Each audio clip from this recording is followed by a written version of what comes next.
کیا اذان کے دوران نماز پڑھ سکتے ہیں؟ اذان ہو رہی ہو تو نماز پڑھ سکتے ہیں یا کچھ دیر ٹھہر کر نماز پڑھنی چاہیے؟ مریم نواز پڑھ سکتے ہیں نماز، لیکن افضل یہی ہے کہ اذان سن لیں، اطمینان سے اذان سن کے اس کا جواب دیں، پھر اذان کی دعا پڑھیں، اس کے بعد نماز پڑھیں۔ رسول اللہ صلی اللہ علیہ وسلم نے فرمایا کہ جب مؤذن اذان کہے تو فقولوا مثل ما قال المؤذن، تو وہی الفاظ دہرایا کرو جو مؤذن کہہ رہا ہے، لیکن حی علی الصلاۃ اور حی علی الفلاح پہ لا حول ولا قوت الا باللہ کہا کرو۔ تو اگر آپ اذان کے دوران نماز پڑھیں گی تو پھر یہ اذان کا جواب کون دے گا؟ تو اس لیے بہتر یہی ہے کہ اذان کے دوران اذان سنی جائے، انہی الفاظ کو دہرایا جائے کہ اللہ ہم بھی اقرار کرتے ہیں کہ تیرے سوا کوئی عبادت کے لائق نہیں، اور پھر آخر میں درود شریف پڑھ کے نبی صلی اللہ علیہ وسلم پہ دعا پڑھی جائے، اللہم رب هذه الدعوة التامة والصلاة القائمة آتی محمدا الوسیلة والفضیلہ وابعثہ مقاما محمودا الذی وعدتہ انک لا تخلف المیعاد۔ آپ نے فرمایا جو اذان کا جواب دے اور یہ دعا پڑھے، حلت لہ شفاعتی، میری شفاعت اس کے لیے لازم ہو جائے گی۔ تو اتنی بڑی فضیلت ہے، یہ اس پر عمل کرنا چاہیے۔ فجر سے پہلے نفل نماز پڑھنے کا حکم۔ کیا فجر کی نماز سے پہلے نفل نماز پڑھ سکتے ہیں؟ بنت عبداللہ انڈیا سے نہیں پڑھ سکتے۔ نبی صلی اللہ علیہ وسلم جب تہجد کا وقت ختم ہوتا تھا تو آپ سے پوری زندگی فجر کی صرف 2 سنتیں ثابت ہیں۔ سنت کے بعد آپ صلی اللہ علیہ وسلم نے فجر کی نماز کے علاوہ کوئی نماز نہیں پڑھی ہے۔ تو اس لیے حالانکہ نبی صلی اللہ علیہ وسلم نماز پہ بہت حریص تھے، بہت سے لوگ کہتے ہیں نا منع بھی تو نہیں کیا نبی نے نفل پڑھنے سے، ہم یہ کہتے ہیں کہ نماز نبی صلی اللہ علیہ وسلم کی آنکھوں کی ٹھنڈک، اس کے باوجود آپ نے فجر سے پہلے 2 سنتوں کے علاوہ کوئی نماز نہیں پڑھی ہے، تو یہ اس کی علامت ہے کہ یہ ناپسندیدہ عمل ہے۔ اگر اس کی ذرا بھی گنجائش ہوتی تو سب سے پہلے آپ صلی اللہ علیہ وسلم اس پر عمل کرتے۔ تو اس لیے فجر سے پہلے 2 سنتیں پڑھنا، صرف 2 سنتیں پڑھی جائیں گی، اس کے علاوہ کوئی اور نفل پڑھنا جائز نہیں ہے۔ البتہ فجر کی فرض نماز سے پہلے بھی اور بعد میں بھی آپ قضائے عمری پڑھ سکتے ہیں، یا کوئی فرض نماز قضا ہو گئی ہو یا وتر قضا ہو گئے ہوں یا وتر رہ گئے ہوں تو وہ پڑھے جا سکتے ہیں۔ ایک شخص نماز پڑھ رہا ہو تو ایک شخص اس نماز پڑھنے والے کے سامنے کھڑا ہو جائے اور دوسرا شخص گزر جائے آگے سے، اور پھر جو شخص کھڑا ہوا تھا وہ بھی چلا جائے، تو کیا یہ طریقہ صحیح ہے؟ دیکھو اگر ایک نماز پڑھ رہا ہے، ایک اس کے آگے آ کے کھڑا ہو جائے تو یہ سترے کے طور پہ اس کے آگے سے جو مرضی گزر جائے، لیکن اب یہ آگے سے گزر نہیں سکتا ایسے کر کے، کیونکہ حدیث میں گزرنے سے منع کیا ہے نا۔ تو ادھر سے آ کے ادھر کھڑے ہو کے پھر جب یوں جائے گا تو یہ گزرنا تو ہو گیا نا، اس کے سامنے سے جو گزرے گا وہ تو ٹھیک ہے، لیکن یہ کھڑا ہوا ہے تو پھر وہیں سے واپس جائے گی۔ سمجھتے ہیں کہ نہیں سمجھتے؟ تو اس کے لیے کتابوں میں ایک ہیلہ لکھا ہوا ہے، وہ جو بریلویوں کے امام ہے نا الیاس قادری صاحب، انہوں نے وہ ہیلہ بتایا تو لوگوں نے بڑا مذاق اڑایا اس کا، حالانکہ وہ صحیح ہیلہ ہے۔ ہیلہ ایک بنی اسرائیل والا ہیلہ ہے جو حرام کو حلال کرنے کے لیے تھا، ایک ہیلہ وہ ہے جو حرام سے بچنے کے لیے ہوتا ہے۔ تو جو ہیلہ حرام سے بچنے کے لیے ہوتا ہے وہ قرآن و سنت کی روشنی میں جائز ہے، اس میں وہ ہیلے والی آیتیں آج کل لوگوں کو، اسکالرز کو پتہ نہیں ہوتا، بنی اسرائیل کے جو ہیلے کرتے تھے نا غلط، ان پہ جو عذاب آیا تو وہ فقہا نے جو ہیلے بیان کیے ہیں وہ اس پہ بھی فٹ کرنا شروع کر دیتے ہیں۔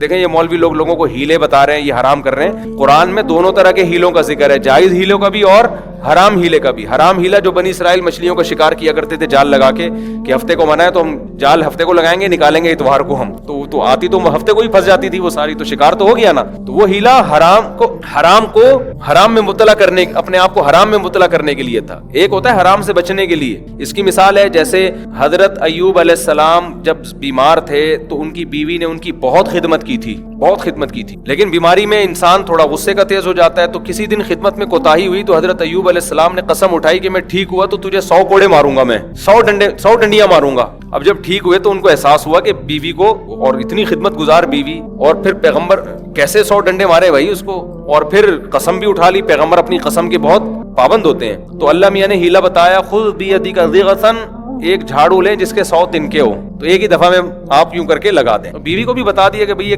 قسم پوری کرنے کے لیے جو ہے نا اتنا تو افورڈ کرنا چاہیے نا عورت، تو بس وہ 100 لگ جائیں گے تو قسم، تو یہ ہیلہ، یہ بھی تو ہیلہ ہے نا، لیکن یہ برائی سے بچنے کے لیے، یہ کس سے بچنے کے لیے؟ ظلم سے بچنے کے لیے۔ تو آج کل کے جو مارکیٹ میں اسکالرز آ رہے ہیں نا، بس وہ ہر ہیلے پہ یہ دیکھو یہ کیا ٹوپی ڈرامے شروع کر دیے۔ تو الیاس قادری صاحب نے ایک ہیلہ بتایا، وہ بالکل صحیح ہیلہ ہے۔ تو اس میں یہ ہے کہ جب آپ کو گزرنا ہے، اب بہتر تو یہ کہ آپ سترا لگائیں نا سامنے، کوئی شخص نماز پڑھ رہا ہے تو کیا کرے، وہ سترا لگائے سامنے، جیسے کہ سنت ہے. ستھرا نہیں ہے تو پھر ایک آدمی سامنے آ کے کھڑا ہو جائے اور ایک آگے سے گزر جائے. تو نہ سامنے کھڑے ہونے کے ناجائز ہونے کی کوئی دلیل ہے, ہاں وہ جو کھڑا ہوا ہے سامنے وہ گزرے نہیں, پھر یہ وہ ہیلا ہوگا جو حرام کو ایک گنجائش, کیونکہ گزرنا جس نے بھی ہوگا وہ آئے گا ایک سیکنڈ کھڑا ہوگا پھر چلا جائے گا, تو بات تو وہی ہو گئی نا. اب اس میں یہ ہے کہ ایک بندہ آ کے کھڑا ہو گیا سامنے, زید کھڑا ہو گیا, وسیم آگے سے زید کے آگے سے گزر گیا. اب زید واپس ہٹ جائے, اب جو وسیم وہاں سے گھوم کے گیا ہے نا وہ سامنے آ کے کھڑا ہو جائے, وہ اس طرف سے آ کے کھڑا ہو جائے اور زید وہاں سے اس کے سامنے سے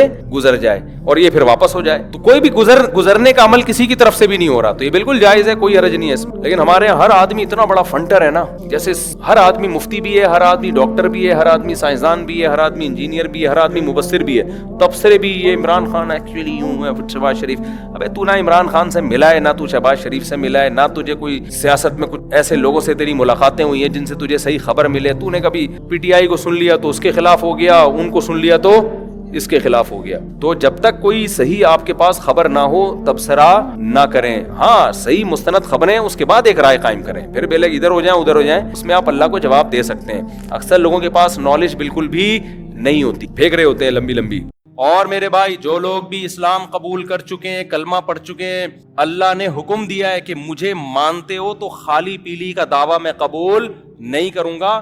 تمہیں پوری زندگی 5 ٹائم مسجد میں جماعت سے نماز پڑھنی ہے. نماز چھوڑ دینا اسلام میں شرک کے بعد سب سے بڑا گناہ ہے. صحابہ کے دور میں یہ پتہ پریکٹیکلی جب دیکھنا ہوتا تھا نا کہ مسلم ہے یا غیر مسلم, تو کپڑوں سے نہیں پتا چلتا تھا, کپڑے سب کے ایک جیسے ہوتے تھے, کلچر تھا عرب کا, جو بھی جبہ پہننا یا جو بھی, کپڑوں سے نہیں پتا چلتا, داڑھی سے بھی نہیں پتا چلتا تھا, کیونکہ داڑیاں بول لو کیا ہو گیا سب رکھتے تھے. پتا چلتا تھا نماز سے. نبی صلی اللہ علیہ وسلم نے جب مختلف قبیلوں کو دعوت دی نا اسلام کی, تو کچھ نے مان لیا, کچھ نے جنگ کے لیے تیار ہو گئے. تو آپ جب اسلام پھیلنا شروع ہوا تو آپ صلی اللہ علیہ وسلم جب لشکر لے کے جاتے کسی علاقے کے قریب, رات کو پڑاؤ ڈالتے اور آپ دیکھتے صبح فجر کی اذان کی آواز اور لوگ نماز کی طرف جاتے ہوئے نظر آ رہے ہیں کہ نہیں آ رہے. اگر نظر آ رہے ہیں اس کا مطلب یہ اسلام قبول کر چکے ہیں, نظر نہیں آ رہے تو حملہ کرتے تھے ان کے اوپر, اس کا مطلب انہوں نے اسلام قبول نہیں کیا. اور وہاں ایسا نہیں ہے کہ آپ نے حملہ کیا اور لوگوں نے کہا کہ جی ایکچولی ہم مسلمان تو ہو گئے ہیں لیکن کیا کریں وہ آنکھ نہیں کھلتی مؤذن کی, اس لیے اذان بھی رہ گئی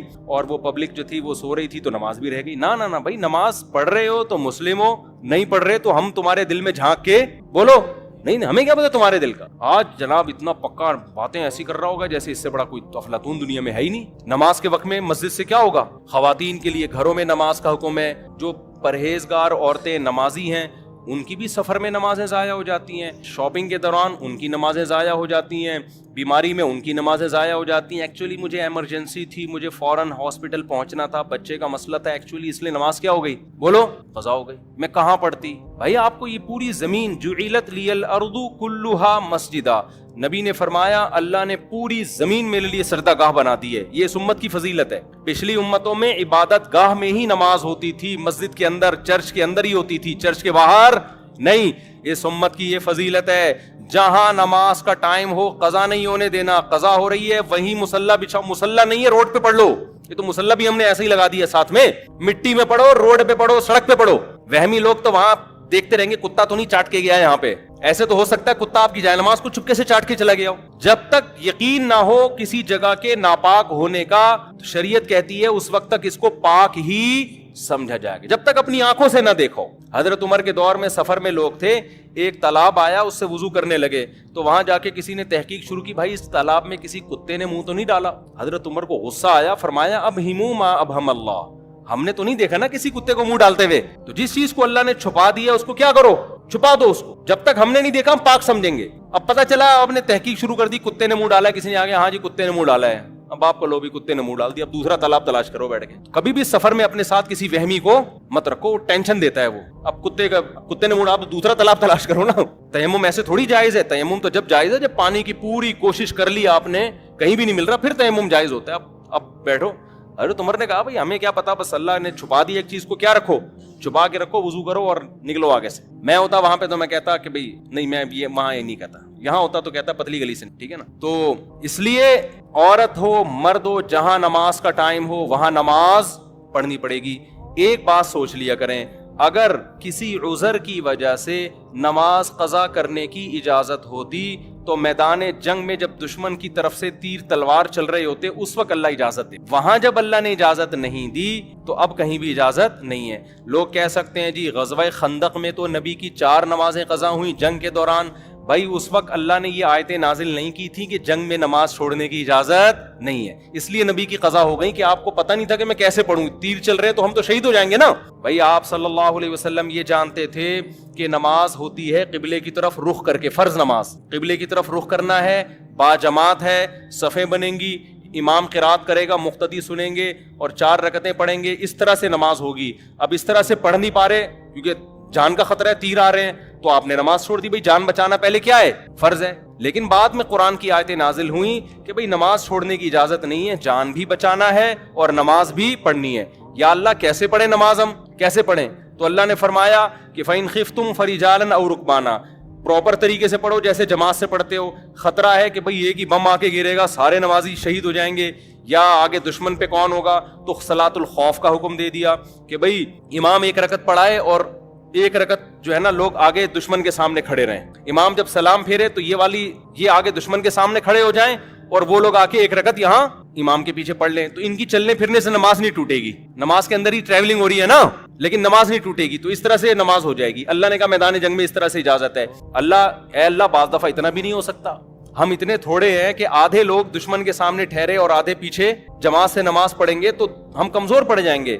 تو اللہ نے کہا فریجالن او رکبانا, کوئی بات نہیں, گھوڑے پہ سوار ہو کے پڑھ لو. پھر کس طرح پڑھو, گھوڑے پہ. یہ بھی نہیں ہو سکتا, پیدل پڑھ لو, اشاروں سے پڑھ لو. اے اللہ اتنی ٹینشن کیوں, تو دے کیوں رہا ہے, یہ کیوں نہیں کہہ رہا کہ چھوڑ دو؟ کیا ہو گیا بھائی بتاؤ, یہ شاپنگ سینٹر میں اتنی ٹینشن ہوتی ہے جتنی میدان جنگ میں ہو رہی ہے کہ اللہ کہہ رہے جان تو پہلے ہی بچانی ہے. ایسا نہ ہو کہ جان دے دیں اور نماز نہ چھوڑیں, وہ تو غلط ہو جائے گا, پہلے جان بچانی ہے نا. لیکن اللہ ہمیں ایڈجسٹ کر رہے ہیں نا کہ بھئی ایسے طریقے سے پڑھو کہ جان بھی بچے اور نماز بھی ہو جائے. تو اس کے لیے آسان کرتے جا رہے ہیں. بھئی آدھے امام کے پیچھے, آدھے دشمن کے سامنے. یہ نہیں ہو سکتا, کوئی بات نہیں, سواری پہ بیٹھ کے پڑھ لو. یہ نہیں ہو سکتا, چلتے ہوئے پڑھ لو. چلتے ہوئے کیسے پڑھی جائے گی ایک الگ مسئلہ ہے, لیکن پڑھ لو. یہ نہیں ہو سکتا, یہ تو ہو سکتا ہے, ٹھیک ہے نا, چند منٹ کے لیے. بالفرض اگر یہ بھی نہیں ہو سکتا پھر معاف ہے. اصل مسئلہ یہی ہے کہ جان کو بچانا کیا ہے پہلے ضروری, اپنا بھی اور اپنی قوم کی جان کو بھی بچانا. بعض دفعہ یہ ہے کہ آپ نے میدان جنگ میں نماز پڑھی, آپ تو بچ گئے, لیکن اتنا بڑا بم پیچھے مار دیا نا دشمن نے کہ پیچھے پوری قوم ہی تباہ ہو گئی. تو اے اللہ اتنی ٹینشن تو کیوں دے رہا ہے ہمیں, ہم رات کو اکٹھی ساری نمازیں پڑھ لیں گے نا. یہ میدان جنگ ہمیشہ تھوڑی لگا رہے گا. ابھی ہم ظہر قضا کر دیتے ہیں, عصر کے ٹائم پہ پڑھ لیں گے, عصر قضا کر لیتے ہیں, مغرب کے ٹائم پہ مغرب قضا کر لیتے ہیں, عشاء کے ٹائم پہ. اللہ کہتے ہیں نا نا نا نا نا, مجھے پتا تھا کہ رات کو 5 نمازیں تم قضا پڑھ سکتے ہو, ابھی تمہارے پاس ٹائم نہیں ہے, لیکن میں اتنی ٹینشن تمہیں اس لیے دے رہا ہوں.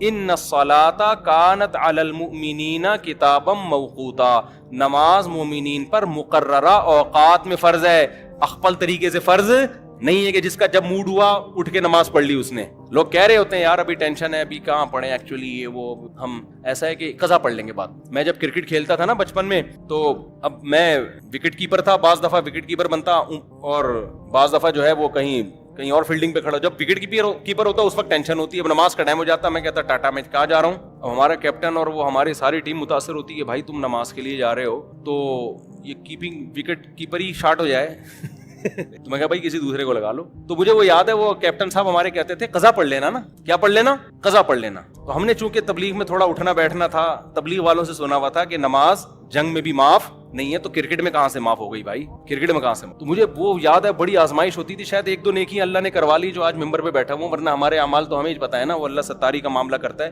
2-4 اچھے کام بعض دفعہ زندگی میں ایسے ہو جاتے ہیں کہ اس کی برکت سے شاید اللہ تعالیٰ کچھ کام لے لیتا ہے. تو مجھے بڑا وہ مسئلہ ہوتا تھا, پوری ٹیم ایک طرف ہو جاتی تھی, بھائی کیا بھائی یہ میچ کھیلو یا نماز پڑھو یار, ایک کام کرو. وہ مجھے کہتے تھے یہ ملا پن اور کرکٹ ایک ساتھ نہیں چل سکتا. تو مجھے یاد ہے عصر میں سب سے بڑا مسئلہ ہوتا تھا نا, عصر میں. مغرب میں تو میچ ویسے ہی ختم ہو جاتا تھا, تو ہم جا رہے ہوتے تھے, ہم کہتے تھے بھائی ایسے ہی رہیں گے ہم, پھر ہم آ جاتے تھے. وہ انہوں نے پھر مجھے برداشت کر لیا, پھر انہوں نے مجھے رکھ لیا تھا دعا کرانے کے لیے. جب ٹیم ہار رہی ہوتی تھی نا, ہماری جب میٹنگز ہوتی تھیں اکثر ہم ہار رہے ہوتے تھے, الحمدللہ اللہ کا بڑا, کیونکہ وجہ ہماری یہ نہیں تھی کہ ہم نالائق پلیئر تھے, وجہ یہ تھی کہ ہم چھوٹے کم عمر بہت تھے. ہمارا جو مقابلہ, ہم 17 سال کے, 16 سال کے, 15 سال کے لونڈے لپاڑے, اور ہمارا مقابلہ ہوتا تھا